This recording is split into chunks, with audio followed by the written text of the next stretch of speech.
Santa Teresa de Jesús, doctora y reformadora del Carmelo, 1515-1582, día 15 de octubre. Nació Santa Teresa el 28 de marzo de 1515 en Ávila de los Caballeros.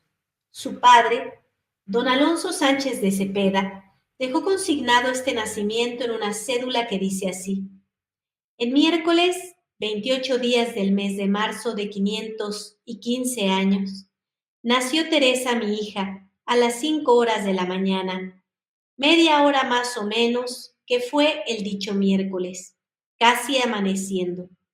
Fueron su compadre Bela Núñez y la madrina doña María del Águila, hija de Francisca de Pajares. Pertenecían sus padres a la más alta nobleza castellana y eran muy devotos cristianos. Era mi padre de mucha caridad con los pobres y piedad con los enfermos, y aun con los criados, tanta que jamás se pudo acabar con él tuviese esclavos. Estando una vez en casa de una esclava de su hermano, le regalaba como a sus hijos. Don Alonso murió santamente, diciendo cuánto sentía no ser fraile. De su madre, doña Beatriz de Ahumada, habla Teresa en estos términos: tenía grandísima honestidad, con ser de harta hermosura, jamás dio a entender que hiciese caso de ella, porque con morir de 33 años, ya su traje era como de persona de mucha edad. Era muy apacible y de harto entendimiento, murió muy cristianamente. Doña Beatriz tuvo 9 hijos. Don Alonso se había casado con ella en segundas nupcias, teniendo ya una hija y 2 hijos del primer matrimonio. Entre sus 9 hermanos y 2 hermanas tenía Teresa uno casi de su edad, que era el que ella más quería. Era probablemente Rodrigo. Tenía pocos años más que ella y era también muy devoto. Juntos solían leer vidas de santos. Los tormentos que las santas padecían por amor de Dios le daban envidia. Parecía, me dice, que compraban muy barato el ir a gozar de Dios. Una cosa más que nada espantaba la imaginación de ambos niños: la eternidad de las penas y de la gloria. Gustábamos de decir muchas veces: para siempre, siempre, siempre. De pronto, huyen cierto día de la casa paterna, pasan el puente del río Adaja y caminan resueltos por la carretera de Salamanca. Era su intención irse a tierra de moros, pidiendo por amor de Dios para que allá los descabezasen. Pero a distancia como de un cuarto de legua de Ávila, tienen la mala fortuna de dar con un tío suyo que les hace volver atrás y los lleva a casa, donde la madre les echa una señora riña. Rodrigo se excusa y culpa a su hermanita. Madre, a mí la niña me ha llevado y me ha hecho tomar el camino. Dotes de caudillo tenía ya Teresa a los 7 abriles, y de caudillo algo terco, porque el primer fracaso no la desalentó. De que vi que era imposible ir a donde me matasen por Dios, ordenábamos ser ermitaños y en una huerta que había en casa procurábamos como podíamos hacer ermitas, poniendo unas piedrecillas que luego se nos caían. Era un alma joven, ansiosa, de infinita dicha, y que menospreciaba para lograrla los míseros bienes caducos. Voluntad todavía tierna, pero capaz para pasar de repente de los generosos deseos a los actos heroicos y arrastrar a los demás en la carrera. Ya en estos rasgos infantiles se dibuja el temperamento y natural de la insigne santa. Tenía poco menos de 12 años cuando murió su madre. La niña fue a postrarse a los pies de una imagen de Nuestra Señora y le suplicó con muchas lágrimas que fuese su madre en adelante. Desde ese día, siempre que se encomendó a la Virgen, tuvo visibles pruebas de su maternal protección. Doncella. Pasando de esta edad, comencé a entender las gracias de naturaleza que el Señor me había dado, que según decían eran muchas. Cuando por ellas le había de dar gracias, De todas me comencé a ayudar para ofenderle, como ahora diré. En esos términos comienza la santa la confesión de lo que llama extremando los conceptos, sus grandes pecados. Ya previno al lector, al principio de su vida, que al escribirla le mandaron pasar de largo sobre muchas cosas, porque de lo contrario se hubiera pintado a sí misma con más negros colores. Se acusa primeramente de ser aficionada a libros de caballerías. De increíble crédito gozaban aquellos libros en España en el siglo XVI. Habría no pocos en la biblioteca de doña Beatriz de Ahumada. El amante corazón de aquella muchacha cariñosa y ardiente se dilataba con tales lecturas. Leía sin duda con encendido entusiasmo, como lo hacía todo, a la sombra de su indulgente madre, cuyo ejemplo la tranquilizaba. Pero alerta andaba Teresa, que no le viese leer su padre aquellos libros, porque le pesaba mucho. A don Alonso aquella excesiva afición a las aventuras novelescas. Era tan en extremo lo que en esto me embebía, dice, que si no tenía libro nuevo, no me parecía tenía contento. Viene el otro gran pecado. Comencé, dice, a traer galas y a desear contentar en parecer bien, con mucho cuidado de olores y a todas las vanidades que en esto podía tener, que eran hartas por ser muy curiosa. Con todo, el amor a la verdad le obliga a poner esta disculpa. No tenía mala intención, porque no quisiera yo que nadie ofendiera a Dios por mí. La joven deseaba contentar, y a fe que lo logró muy de veras. Tenía primos hermanos de su misma edad, los cuales la querían muchísimo, porque les parecía agraciada, cariñosa y simpática en alto grado. Teresa se duele de haberse aficionado a aquellas vanidades y a la amorosa compañía de sus primos.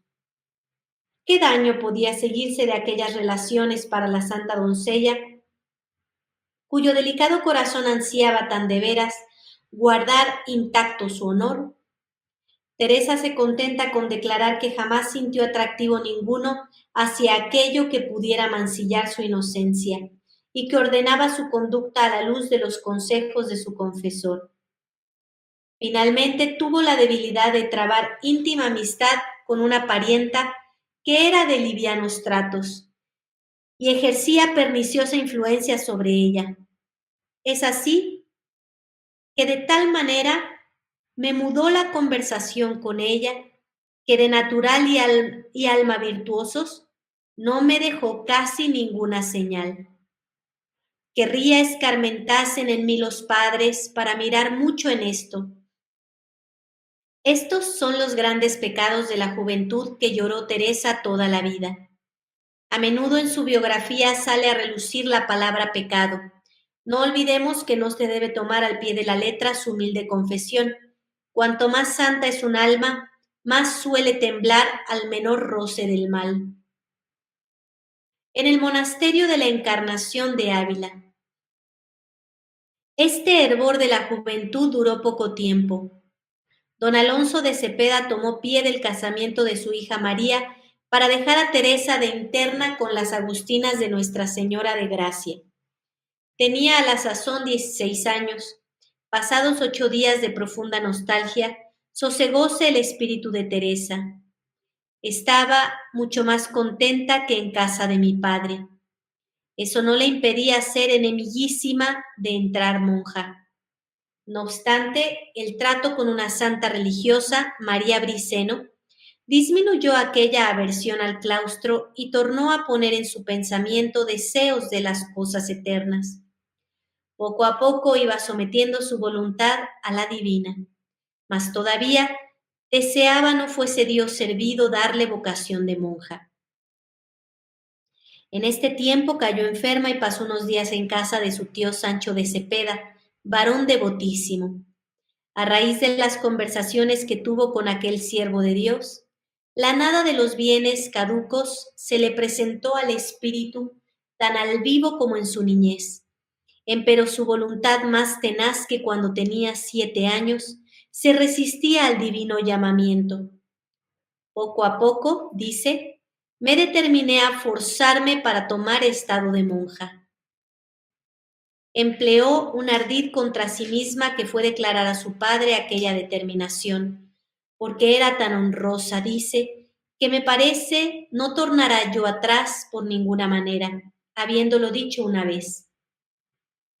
Don Alonso le negó su consentimiento. Teresa entendió que cediendo a su padre se perdería para siempre. Entonces huyó de su casa con su hermano Antonio. Este entró en los dominicos y Teresa llamó a la puerta de las carmelitas del convento de la Encarnación de Ávila. No quisieron admitirla de pronto por no enemistarse con don Alonso, y además porque el convento era pobre y Teresa no traía dote. Su padre se rindió al fin tras 2 meses y medio de resistencia. Ante notario firmó el acta de dotación. Teresa pudo ya vestir el sayal de postulanta. Era el 2 de noviembre de 1536. Etapas de la santidad de Teresa. Tomando el hábito, luego me dio el Señor a entender cómo favorece a los que se hacen fuerza para servirle. A la hora me dio un tan gran contento de tener aquel estado que nunca jamás me faltó hasta hoy. Reacción saludable tras la fría inmersión de la vida claustral que tanto asustaba a su alma. Sosiego de la paz interior. Pasada la dolorosa pelea, íntima seguridad de ocupar el puesto que le destinaba la providencia. Temor del infierno desvanecido para siempre jamás. Y más que nada, el inefable don de la divina gracia. Con todas estas causas de interior regocijo, estaba amasado aquel grandísimo contento de la joven postulante cuando puso la sandalia de monja en el primer escalón de la vía ascendente por donde iba a subir a la cumbre de la vida perfecta. Pero que no se traiga engaño, el dolor le había de acompañar de continuo hasta llegar a la misma cumbre. La esencia de su alma era tal que no podía sustraerse al martirio interior. Había en ella con mucha sensibilidad ansiosa e inquieta, muchísimo talento, brillante y agudísimo. Corazones tan ricamente dotados cuando poseen la fe y sobre todo cuando se ven favorecidos con especiales ilustraciones de la gracia, no aciertan a permanecer en paz antes de gozar a la vista. No aciertan a permanecer en paz antes de gozar de la vista de su Dios. Ya muy temprano, desde su niñez, descubrió Teresa lo engañoso y falaz de los bienes terrenos. Pues se acabó, ya no los podrá saborear sosegadamente. Siendo ello así, ¿a qué vivir ya en este mundo? ¿A dónde irá a beber la verdadera felicidad que su corazón ansía? A la sombra del claustro. Allí brota del pecho mismo del Señor. Pero paciencia, nada menos que por espacio de casi 20 años se le mostrará Dios como de lejos y la tratará con frialdad. Aún no tenía a mi parecer amor de Dios, sino una luz de parecerme todo de poca estima lo que se acaba, y de mucho precio los bienes que se pueden ganar con ello, pues son eternos. Tenía las gracias que iluminan, pero no llegaban a llenar su corazón.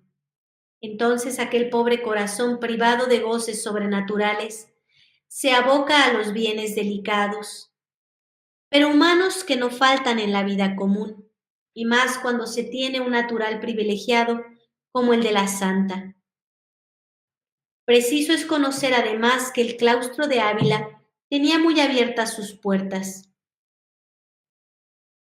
En el locutorio y en su aposentito, lindamente adornado con 1000 cosillas de devoción, recibe Teresa a sus familiares y a sus amigos. Hablan con fruición mientras están bordando mantelitos de altar, albas de lino y casullas de seda. Oh, no cabe duda que tanto la aguja como la lengua se mueven para glorificar al Señor y a los santos. Pero ¿qué predicador hay tan sobrenatural que no escuche su propia voz, sabiendo que es elocuente? ¿Y dónde daremos con una monjita tan santa que sea y permanezca insensible a los encantos de su ingenio y a las gracias de su persona, aun haciendo gala de ellos para edificación de sus oyentes? Pero sobre todo, el corazón de Teresa se aficiona demasiadamente a cuantos la admiran y le dan cariñosas pruebas de estimación.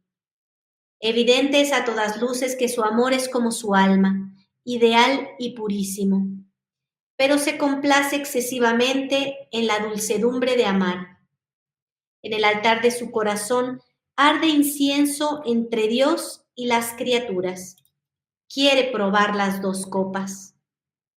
De esta suerte, tenía que renovarla día tras día el sacrificio total que creyó hacer de una vez para siempre al tomar el velo de Carmelita, que pretendió dejar el siglo en la puerta del convento, pero moraba en ella y disputaba el corazón de Teresa a Dios. A ella le parecía no tener valor para romper definitivamente con el mundo, tormento místico que solo podía calmar la gracia divina. Añádase a esto que los vaivenes de aquella alma sacudían a cada instante la débil complexión de la santa, porque Teresa padeció toda su vida dolores y enfermedades sin cuento. La envoltura corporal parecía no poder contener los impetuosos latidos del espíritu. Llegó finalmente la hora de Dios. Teresa tenía ya 40 años. Hacía casi 20 que vivía en el claustro tratando de contentar a Dios y al mundo al mismo tiempo, dejando siempre para el día de mañana el darse totalmente al Señor. Cierto día, un ecce homo expuesto en su oratorio se anima. Teresa se postra a los pies de Cristo y le pide que se digne otorgarle de una vez fuerza bastante para no volver a ofenderle. Con la lectura de las confesiones de San Agustín, a quien era muy aficionada, acabó determinándose a mudar de vida irrevocablemente y sin dilación. Comenzó entonces a aficionarse a estar más tiempo con Dios. Habiendo estado un día mucho en oración y suplicando al Señor me ayudase a contentarle en todo, comencé el himno y estándole diciendo, vínome un arrebatamiento tan súbito que casi me sacó de mí, cosa que yo no pude dudar, porque fue muy conocido. Fue la primera vez que el Señor me hizo esta merced de arrobamiento. Entendí estas palabras. Ya no quiero que tengas conversación con hombres, sino con ángeles. Cayó Teresa en la cuenta de lo que Cristo le exigía. Rompió sin más las últimas ataduras que la ligaban a sus caras amistades. Todavía tuvo amigos, pero ya no les demostró aquel intenso cariño que el Señor quería reservarse para sí. Aquí entró Teresa de lleno en la posesión de Dios. Jesucristo la escogió por esposa suya. Era el 18 de noviembre de 1572. Teresa iba a comulgar. Nuestro Señor le dijo estas palabras. No hayas miedo, hija, que nadie sea parte para quitarte de mí. Entonces prosigue la santa. Representóseme por visión imaginaria como otras veces muy en lo interior, y dióme su mano derecha y me dijo, mira este clavo que es señal que serás mi esposa desde hoy. Hasta ahora no lo habías merecido. De aquí en adelante, no solo como de criador y como de rey, y tu Dios mirarás mi honra, sino como verdadera esposa mía. Mi honra es ya tuya y la tuya mía. Hízome tanta operación esta merced que no podía caber en mí, y quedé como desatinada, y dije al Señor que o ensanchase mi bajeza, o no me hiciese tanta merced, porque cierto no me parecía lo podía sufrir el natural. Estuve así todo el día muy embebida, He sentido después gran provecho y mayor confusión y afligimiento de ver que no sirvo en nada tan grandes mercedes. Se acabó el ensueño ingenuo de la niña Teresa. Las dolorosas ansias de la Carmelita sedienta de amor divino se satisfacen y cumplen ya en la tierra. Goza de la dicha que dura siempre, siempre. Visiones, arrobamientos, éxtasis serán ya estados casi habituales en ella. Místicas mercedes que no debilitarán sus facultades, antes les prestarán fortaleza sobrehumana. Reforma del Carmelo. Fundaciones. Jesús mandó a Teresa que se ocupase de reformar su orden según la regla primitiva. Le prometió que en los nuevos monasterios se serviría a Dios fidelísimamente y que Él tendría sus complacencias con las almas que en ellos morasen. También la Virgen y San José se le aparecieron para alentarle. No obstante las dificultades de la empresa, y aunque era inaudito que una mujer se metiese a reformar una orden religiosa importante, Teresa se puso sin razonar consigo ni considerar lo mandado a entera disposición del Divino Maestro. Con la venia de sus superiores y del Papa Pío IV, llegó a fundar en Ávila, venciendo 1000 adversidades, el primer convento de carmelitas descalzas, al que dio título de su glorioso Padre San José, 27 de agosto de 1562. Fue la primera iglesia dedicada en Europa al Santo Patriarca. Recorrió luego todos los caminos de España, llevando adelante sin tregua la obra de la Reforma, pasando de una a otra ciudad, sobrellevando fatigas, venciendo obstáculos, peleando sin descanso, contra los disgustos, desdenes, pobreza y persecuciones. Con ayuda de otro santo admirable, San Juan de la Cruz, extendió a los carmelitas el beneficio de la Reforma. Hasta el postrer suspiro no cesó de trabajar por ella. A su muerte había ya fundado 32 monasterios, 17 de descalzas y 15 de frailes carmelitas descalzos. Milagros y libros de Santa Teresa. Obró el Señor milagros sin cuento para confirmar la misión que diera a su fiel sierva Teresa. Estándose edificando el convento de San José de Ávila, cayó un lienzo de pared sobre un muchacho llamado Gonzalo de Ovalle, sobrino de la santa, la cual hizo oración por él y luego lo devolvió vivo a su hermana. Pero el mayor milagro de Santa Teresa son sus escritos sublimes. La Iglesia llama a la doctrina de la Santa Celestial en la colecta de su fiesta y desea que esa doctrina sea alimento de todos los fieles. Además de todos los dones de la divina munificencia con que plugó al Todopoderoso adornar a su amadísima esposa, dice Gregorio XV, la llenó del espíritu de entendimiento, para que no solamente dejase en la Iglesia de Dios ejemplo de sus virtudes, sino que la regase al mismo tiempo con las fecundas fuentes que nos transmitió en sus escritos teológicos, místicos y otros, de los cuales sacan los fieles abundantísimo provecho y que no pueden leer sin sentir que en sus almas se enciende ardiente deseo de la patria celestial.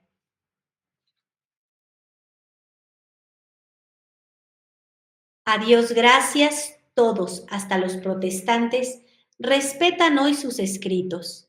En todos los países de lengua española los tiene de continuo en la mano, desde la devota más sencilla al más encumbrado literato, y a la universidad le ha declarado doctora y maestra sublime. Muere de amor de Dios en Alba. Por obediencia, fue la santa a Alba de Tormes, a pesar de hallarse ya sin fuerza. 20 de septiembre de 1582.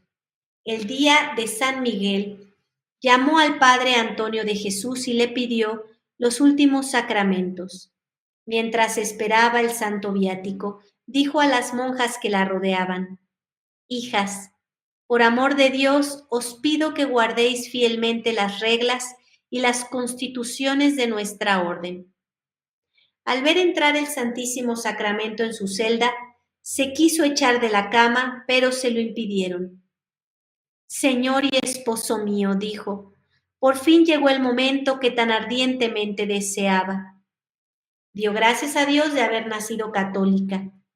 A menudo repetía, no desecharéis, Señor, al corazón contrito y humillado. Se quedó luego arrobada en éxtasis de amor que duró 14 horas hasta su tránsito.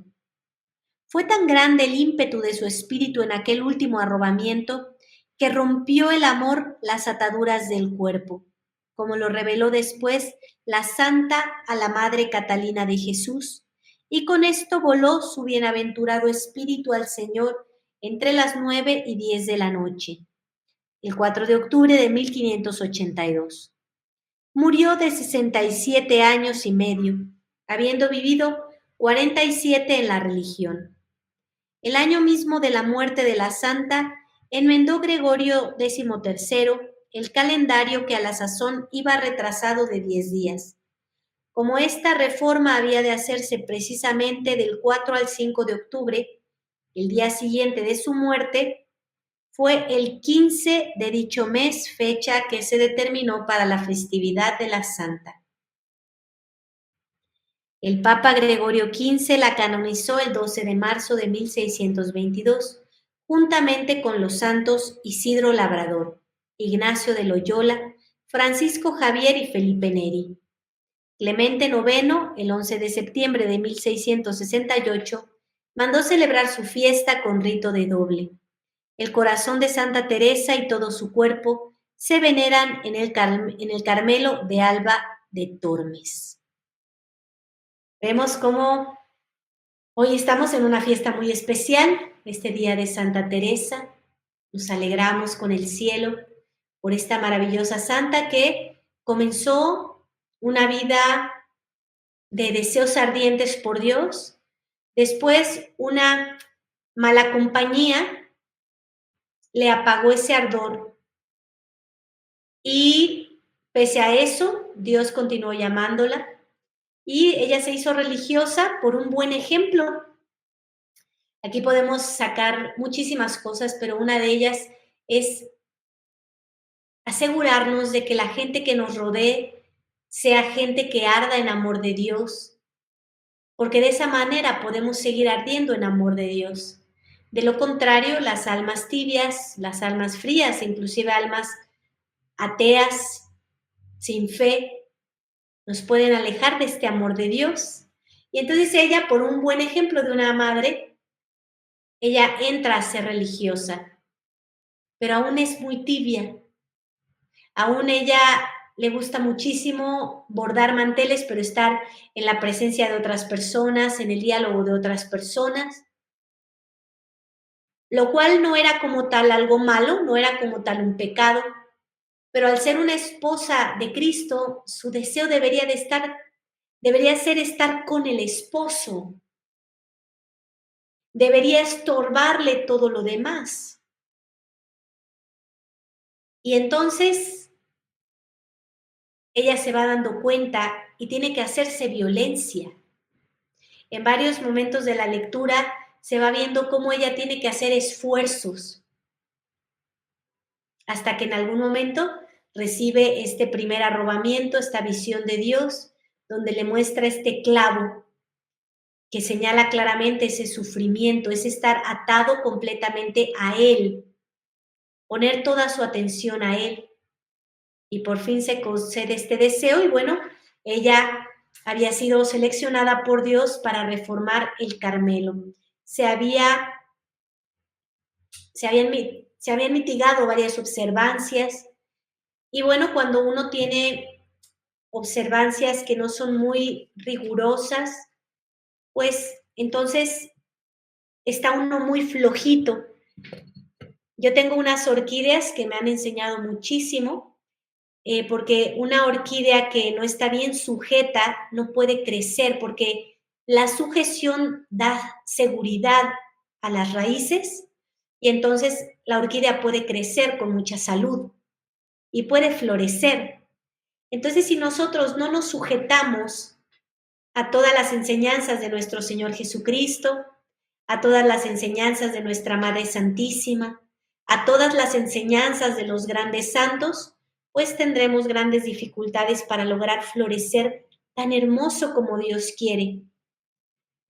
Santa Teresa de Ávila estaba dando algunas flores, seguramente que era un alma muy bella, muy hermosa desde siempre. Vemos que sus más grandes pecados, pues en realidad no eran demasiado graves a los ojos del mundo, por supuesto que ante los ojos de Dios, que merece todo nuestro amor, nuestras atenciones, pues por supuesto que sí son graves. Era una flor muy hermosa, muy bella, pero no tenía todo el florecer que Dios quería.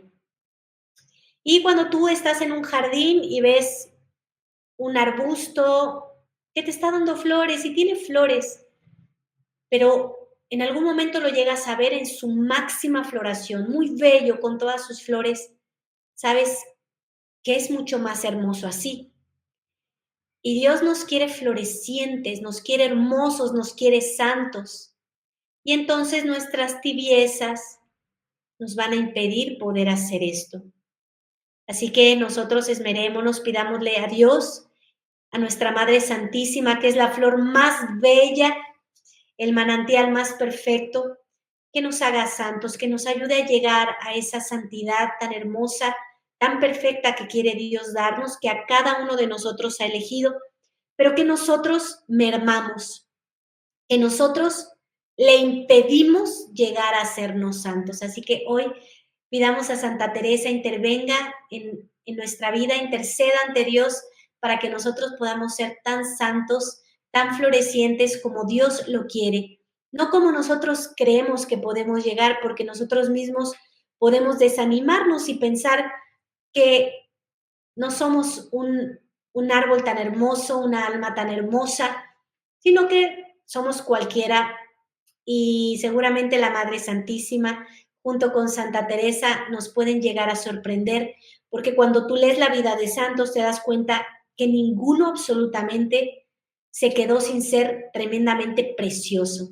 Así que pidamos que nos haga santos, que nos ayude a florecer tanto como la divina voluntad quiere hacer en cada uno de nosotros.